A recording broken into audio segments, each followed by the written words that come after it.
everybody. Hey now, ladies and gentlemen. Welcome to a brand new week of Over the Line Hot Takes. So glad you are here today because it's a very important day. It's a very special day. No, it's not just the day you went back to work after a long 3-day weekend and you're questioning everything about your life. No, this is a special day because of something that we've all anticipated. Something we've all anticipated for a very long time. Years we've waited for this. Finally, the day is here where we get a sneak peek at Barack Obama's crackhead gay lover. That's right.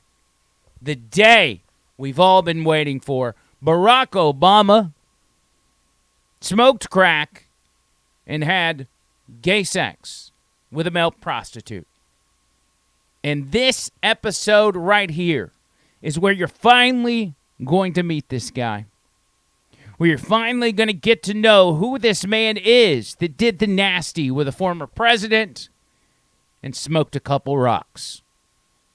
May I introduce to you the upcoming Tucker Carlson interview. You're just a guy who's in town for the night, and it sounds like you're looking to party. Yeah. Pulled up in a bar outside, and there's this guy that's introduced to me as Barack Obama. I had given Barack $250 to pay for coke. I start putting a line on a CD tray to snort, and next thing I know, he's got a little pipe and he's smoking. So I just started rubbing my hand along his thigh to see where it was going, and it went the direction I had intended it to go. Even though you had sex with him twice, you did cocaine with him, watched him smoke crack twice, you had no idea who he was. I had no idea who he was. Let me just ask the obvious question. What was Obama like on crack?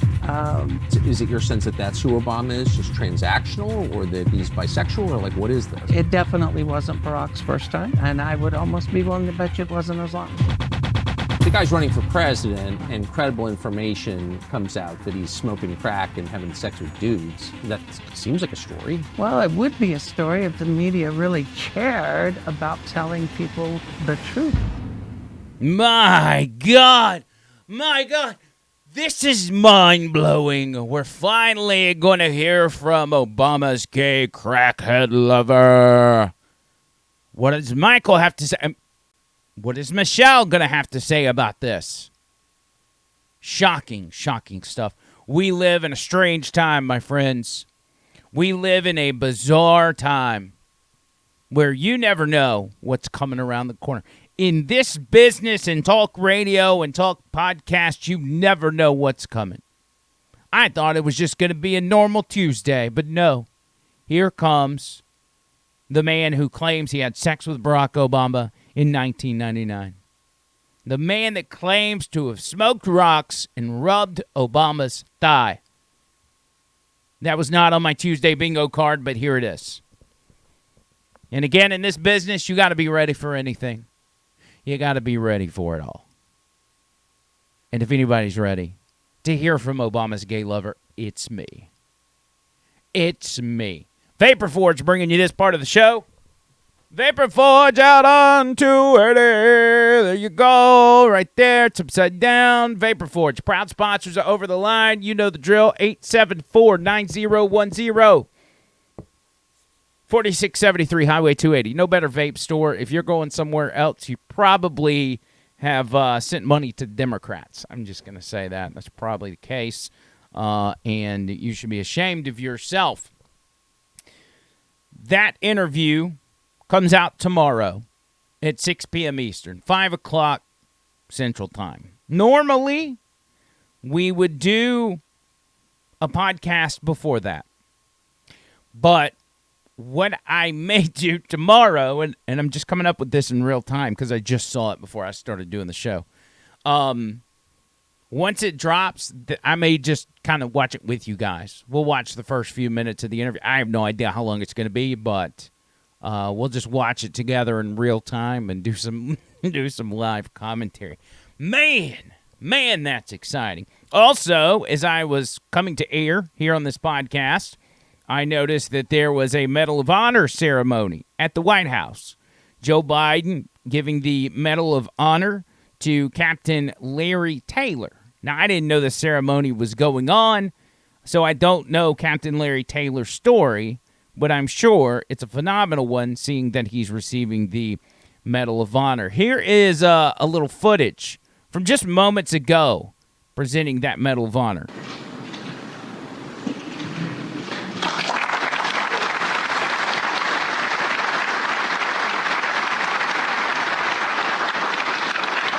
Okay, so there you got MSNBC showing you some footage. Joe Biden not saluting the man. The man had to salute first, which maybe that's normal protocol. Yeah, I guess the service member does salute the president first, but the president was about to walk out. And then MSNBC, obviously, they're going to cut away because they don't want you to see what's happening next. After Joe Biden salutes this Medal of Honor recipient, he leaves before the ceremony is even over.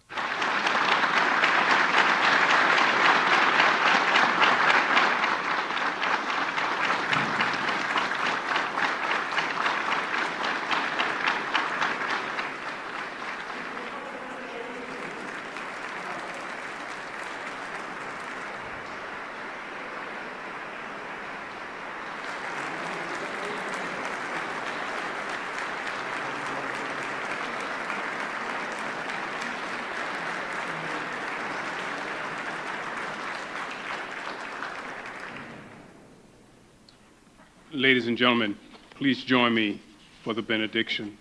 He could not even wait for the closing prayer. He dipped out. Joe Biden walking out. Can't even stay for the entire ceremony of this man who I assume has given so much to this country in order to earn that one of the highest honors. Joe Biden just walks out. You know what it reminds me of? It reminds me of just the pure disdain that Joe Biden has for our servicemen and women, but also it reminds me of what we talked about on the show today, which was the botched Afghanistan withdrawal. And it's something that I said to myself as it was happening. I said, in whatever form of media that I have going, whether it's podcast or on the radio, I will never let people forget what happened on that day. And anytime there is an opportunity to bring this up and to remind people of what that man did to 13 servicemen and women, I'm going to do it.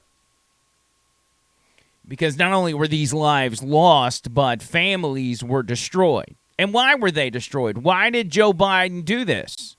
Why did he allow that to happen? Well, it's simple. He wanted the political win. He wanted to be able to say that he, Joe Biden, got us out of a 20-year war in Afghanistan. And he was willing to sacrifice the lives of our service people and the lives of Afghans who had been working alongside us for 20 years. ABC this week did an interview with 3 of the Gold Star moms. One of the previous podcasts we did, we let you hear from one of the Gold Star dads who obviously was very passionate about his hatred for Joe Biden and the utter disrespect on the tarmac as these flag-draped coffins were unloaded off a plane. These flag-draped coffins that contained the bodies of their children. The sentiment from these Gold Star moms is utterly heartbreaking. And I want you to hear some of it. This is from ABC this week, over the weekend. And it's hard to stomach.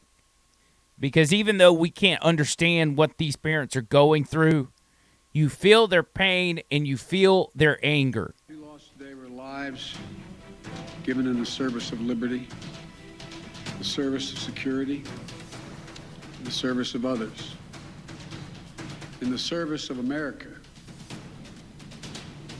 Like their fellow brothers and sisters in arms who died defending our vision and our values in the struggle against terrorism. From the fall on this day, they're part of a great and noble company of American heroes. That was President Biden 2 years ago, speaking after a suicide bomber killed 13 U.S. service members outside of the Kabul airport during the withdrawal from Afghanistan. Okay, let's fast forward this because I'm not going to sit here and listen to George Stephanopoulos, as he is possibly one of the most annoying people on the planet.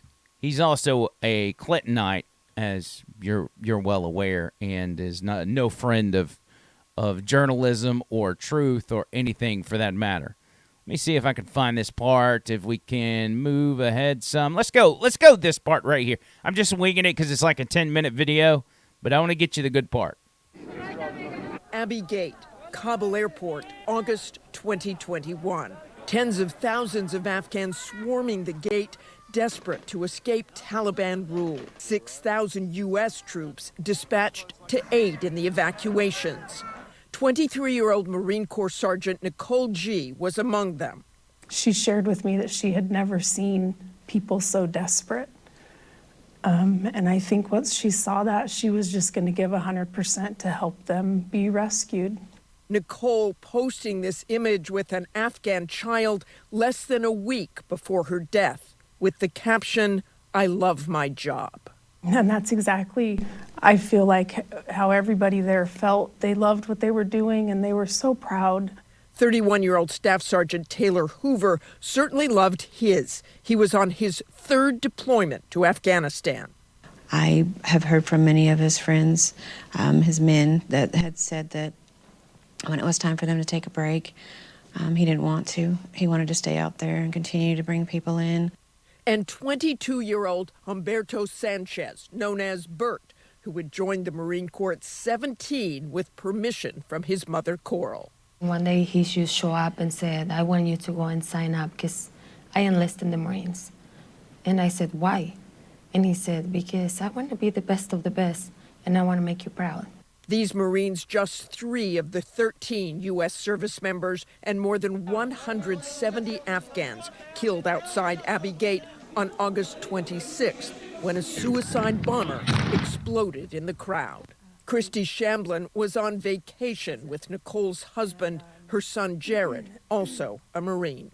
As soon as we saw the news that 13 service members had been killed, he said to me, "Mom, I have a very bad feeling." And we stayed up that whole night waiting for our phone call that we knew was coming. As time wore on and we didn't hear from her, my son knew. I was, I think, in shock or denial. Like Nicole's relatives, Taylor Hoover's too were gripped by fear. I kept texting him, "Are you okay? Are you good?"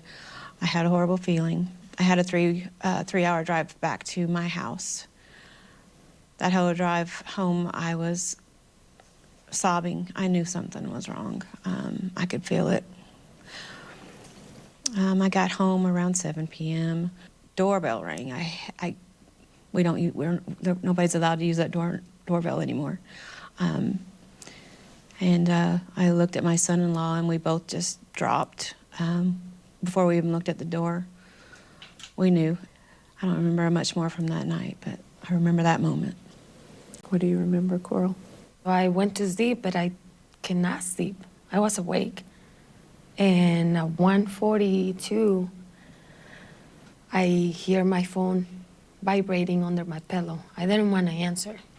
It rings again. I wake up my husband and I said, "They are calling again from California." And he said, "You have to answer that call." I'm like, "I'm not. You are going to have to answer." And he's like, "Get up and answer the phone."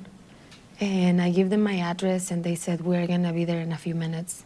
So as soon as I went downstairs, I still have that hope that they were going to say, "Your son got wounded, and we have to take you somewhere."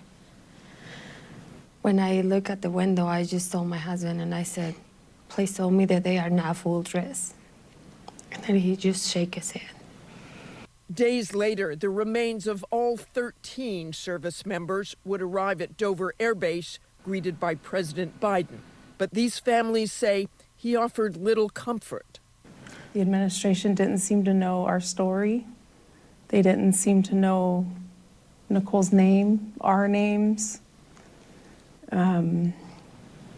People from the military certainly knew our story, Nicole's name, our names, and that was expressed to us in a way that felt very genuine and loving. But when it came to the people in suits, it felt disingenuous and hollow. First, he called me Mrs. Lopez, and I was not Mrs. Lopez.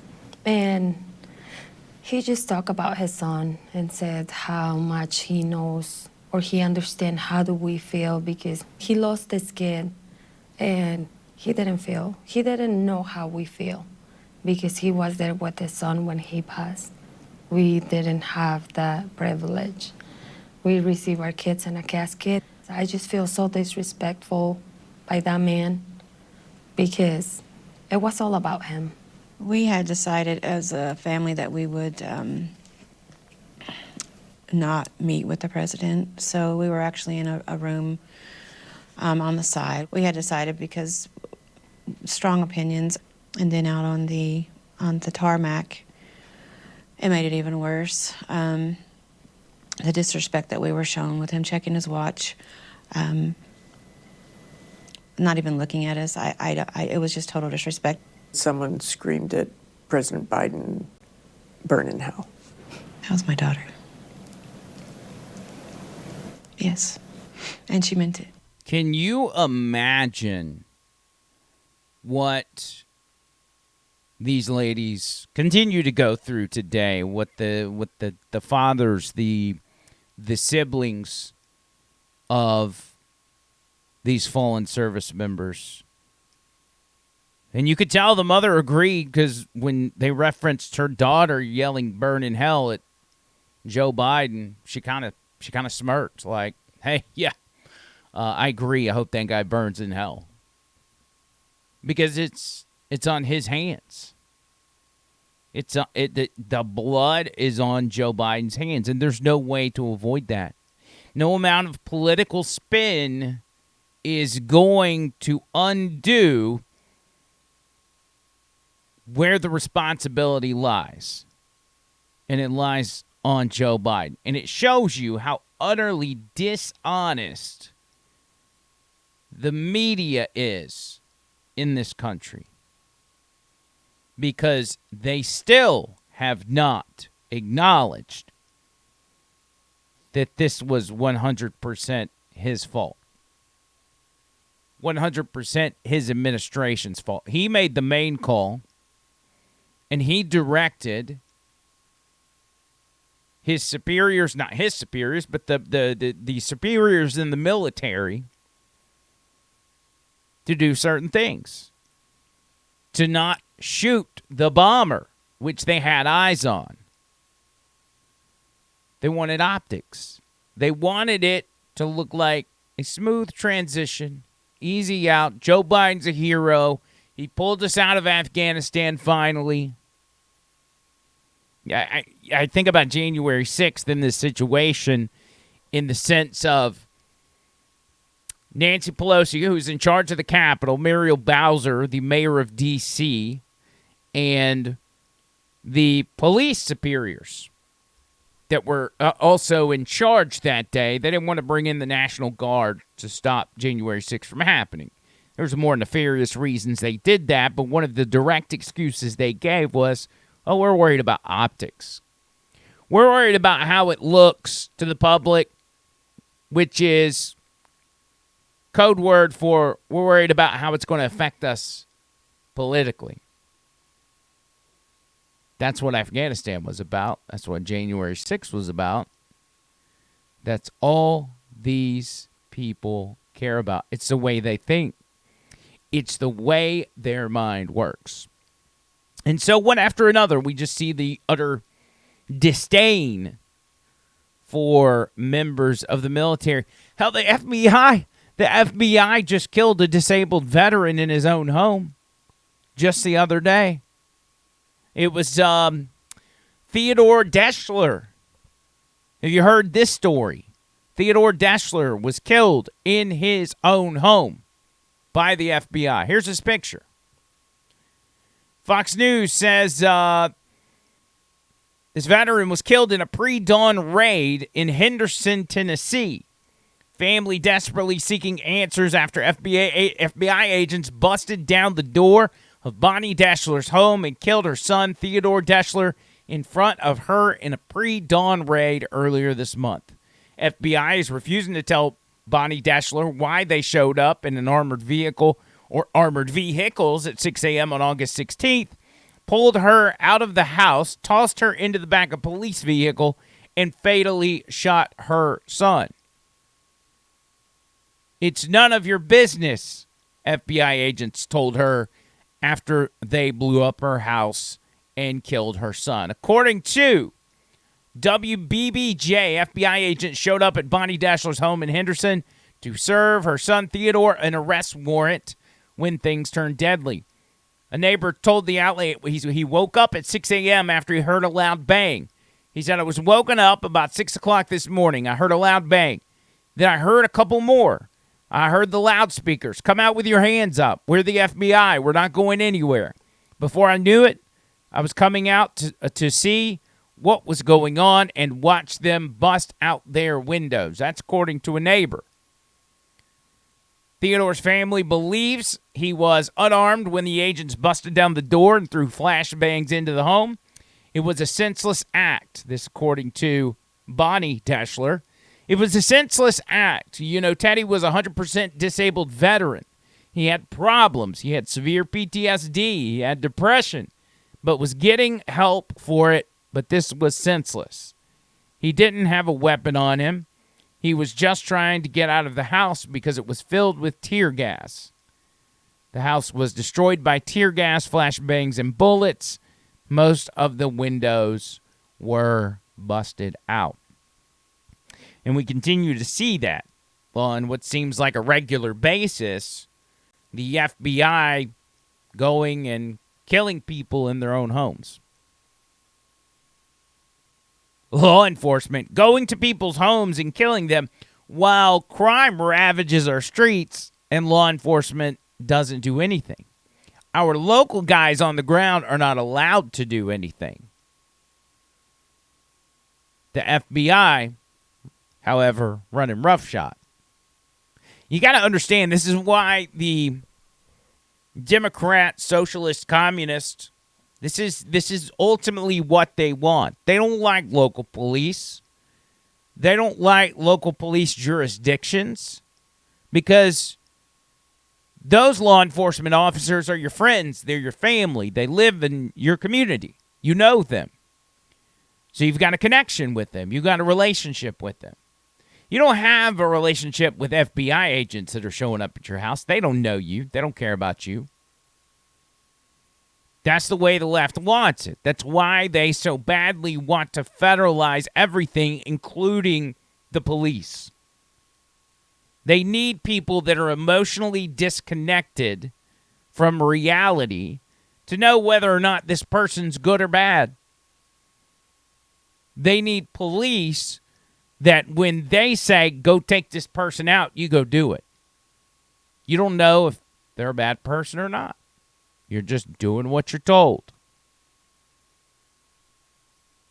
That's what's going on here. And again, meanwhile, our streets are being ravaged. Here in Birmingham, Alabama, we had 2 people dead, 3 wounded as gunshot victims arrived at the emergency room. People got shot at a club, went to UAB, went to the emergency room, and were shot at again, likely by the same exact people. That's happening here in Birmingham. That's happening in Alabama, a red state, a blue city in a red state. But this is similar to what's going on all over the country. As a matter of fact, here's that story from WVTM. Shots fired outside of UAB Hospital. Police tell us they're investigating a double homicide with multiple people shot at different locations. WVTM 13's Maddie Davis is joining us live from outside UAB's emergency room. Maddie, what have you learned so far?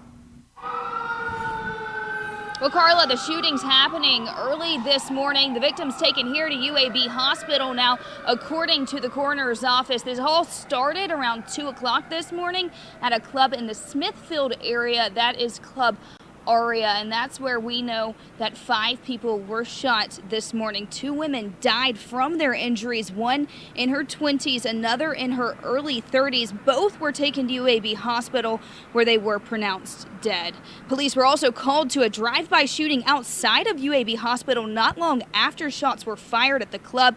You can see in this video a UAB police vehicle with multiple bullet holes, at least a couple in the windshield, and the passenger window blown out. Thankfully, no one was hurt there. Now, the hospital was placed on lockdown. Family waiting outside the hospital all morning long, hoping for information about their loved ones. Those 5 that were shot, again, 2 died from their injuries. We are hoping to learn more about what led to this shooting, as well as we will keep you updated on the conditions of those. So you're not immune to it. It doesn't matter where you're at. You could be here in Birmingham, Alabama with me. You're not immune to it. You didn't have to be hanging out at that club. You just had to be at the hospital at that time. And you could have been shot. You could have been visiting a family member at the hospital. And you could have been shot. Because crime is running rampant thanks to liberal policies. Liberal policies all over the country, even here, are causing this. Another story. This one's out of Harlem, New York. NYPD said an incident happened just before 3:30 a.m. Friday when a 60-year-old woman was walking at the West 116th Street and Lenox Avenue station. A homeless man then appeared to start beating the tar out of her. Local writer and activist managed to capture the assault on tape, which was later obtained by the New York Post, which described the entire video as shocking. The footage below, a deranged thug launches himself at the woman with an umbrella, and the woman tries desperately to fend him off using her cane. Now, viewer discretion advised, obviously, but this is the video out of New York. Oh, my goodness. Okay.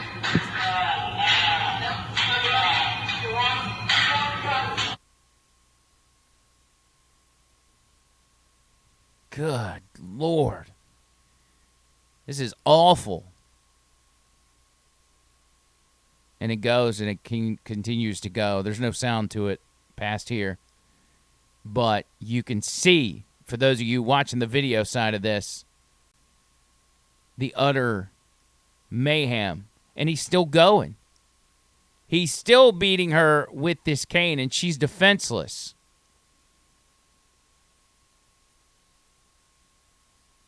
And the question here is, why is no one stopping it? He's going to end up killing her. You've got people that are, I assume, they're sitting on the subway train right now, and they're just watching this. Sick, man. Sick. Again, liberal policies, liberal-run cities, that's what it gets you every time. And hey, people like myself, other people that are in the media and conservative talk, we told you that was going to happen. We told you start chanting defund the police. That's going to happen. And it's unfortunate because the people that have been bamboozled into voting for these fools are the ones suffering the consequences. Mayor Eric Adams out of New York's not suffering these consequences. Kathy Hochul, the governor of New York, she's not suffering. She don't have to deal with any of that. It's just the people that voted for them. It's utterly disgusting, and nobody in this country should be living that way. But unfortunately, they are, and they will continue to do so until you get these wackos out of office. I'm out of here. Thank you for checking this out. We'll be back next time with a brand new episode. Until next time, see you, cuz!